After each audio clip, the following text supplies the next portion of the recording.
नमस्कार, आप देख रहे हैं इंडिया टीवी। आपके साथ मैं हूं मीनाक्षी जोशी और अब बात होगी बिहार में चुनावी घमासान की, जो चरम पर पहुंचने वाला है। 2 दिन बाद प्रधानमंत्री मोदी बिहार के चुनावी समर में उतरेंगे। चुनावी संग्राम को लेकर आज पटना में बड़ी हलचल है, क्योंकि आज एलजेपी और कांग्रेस का मैनिफेस्टो जारी होगा। थोड़ी देर में चिराग पासवान एलजेपी का घोषणा पत्र जारी करेंगे और इसी के साथ बिहारी फर्स्ट प्रचार की भी आज से शुरुआत होगी। सुबह 11 बजे कांग्रेस भी अपना घोषणा पत्र जारी करेगी। चुनावी वार पलटवार में तेजस्वी यादव ने नीतीश कुमार पर निशाना साधा है और कहा कि नीतीश अब मानसिक शारीरिक रूप से थक गए हैं। तेजस्वी यादव ने नीतीश को खुली बहस की चुनौती दी और कहा कि बिहार में चीफ मिनिस्ट्रियल डिबेट शुरू होनी चाहिए। बिहार में जमकर चुनावी रैलियां हो रही है और इन रैलियों में जनता का गुस्सा कहीं चप्पल से तो कहीं गोबर और पत्थर के रूप में निकल रहा है। औरंगाबाद में जब तेजस्वी यादव मंच पर बैठे थे तो किसी ने उन पर चप्पल फेंक दी, तो वहीं लखीसराय में जब नीतीश के मंत्री वोट मांगने के लिए निकले तो गांव वालों ने उनका विरोध किया, नारेबाजी की, यहां तक कि गोबर तक उन पर फेंक दिया। आपको दिखाते हैं कि कैसे तेजस्वी यादव को विरोध का सामना करना पड़ा। ये औरंगाबाद की तस्वीर है और आप इस तस्वीर को देखिए। औरंगाबाद के बवंडी में तेजस्वी यादव की पब्लिक मीटिंग थी। तेजस्वी यादव वहां कांग्रेस कैंडिडेट राजेश राम के लिए वोट मांगने पहुंचे थे। जिस वक्त तेजस्वी मंच पर बैठे हुए थे, ठीक उसी वक्त किसी ने तेजस्वी यादव पर 2 बार चप्पल फेंक दी। पहली बार चप्पल तेजस्वी के बगल से होकर निकल गई, तब तक मंच पर बैठे हुए लोग कुछ समझ पाते। दूसरी बार भी एक चप्पल उछाल दी गई उनकी तरफ। इस बार चप्पल तेजस्वी के हाथ पर जाकर लगी और फिर घटना के बाद हंगामा शुरू हो गया। अब एक और तस्वीर आपको दिखाते हैं। ये तस्वीर है लखीसराय विधानसभा क्षेत्र के तरहारी गांव में मंत्री विजय सिन्हा के खिलाफ लोगों के गुस्से की। लोगों ने न केवल जमकर नारेबाजी की, पथराव किया, मंत्री जी पर गोबर तक फेंका। अब आप सोचिए ये जनता कितनी त्रस्त होगी कि उसे इस तरीके की हरकत करनी पड़ी।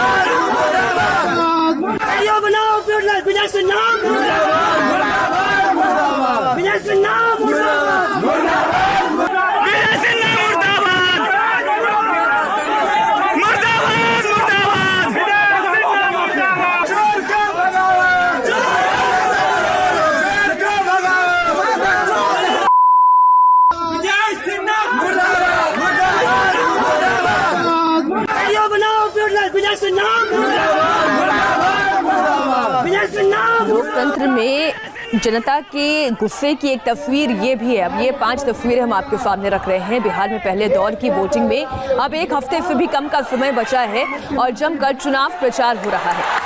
आज जेपी नड्डा, योगी आदित्यनाथ, नीतीश कुमार, तेजस्वी यादव और चिराग पासवान सड़कों पर रैली करने के लिए उतरेंगे।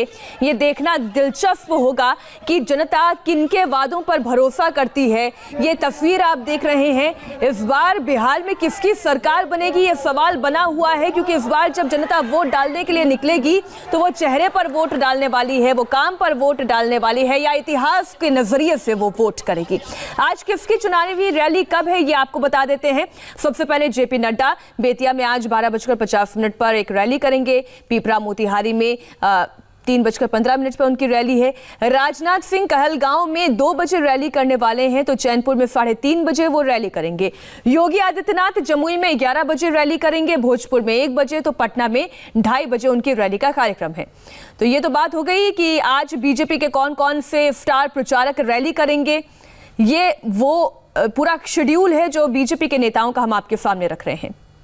आज किसकी चुनावी रैलियां हैं उसके बारे में भी और आपको जानकारी दे देते हैं। चुनावी संग्राम में एक दूसरे पर वार पलटवार जमकर किया जा रहा है।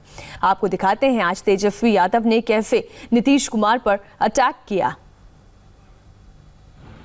कि नीतीश कुमार जी मानसिक और शारीरिक रूप से थक चुके हैं और हम इसलिए कह रहे हैं वो थक चुके हैं कि उल जुलूल जो बयान जो है वो कहा जा रहा है अब नीतीश कुमार जी 15 साल शासन करने के बाद ये कह रहे हैं कि नौकरी देने का पैसा कहाँ से आएगा।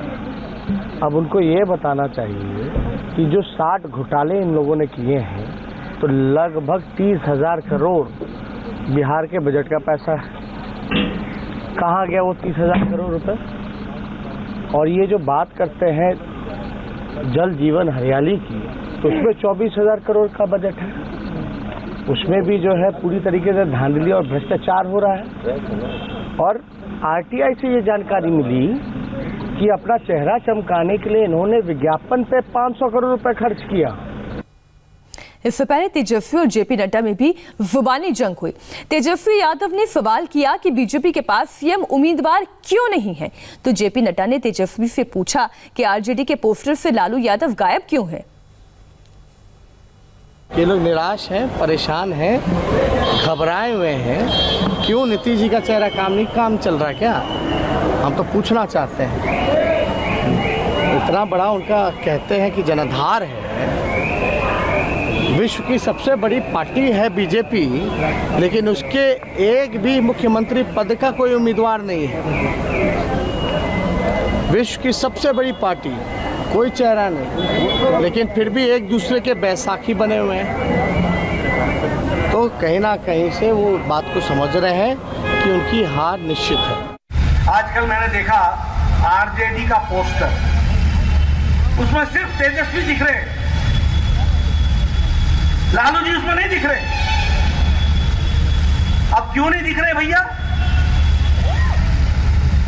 जब तक रहेगा बिहार में आलू और तब तक रहेगा लालू। अब पोस्टर ही उनके बेटे साहब ने गायब कर दिया। क्यों गायब किया?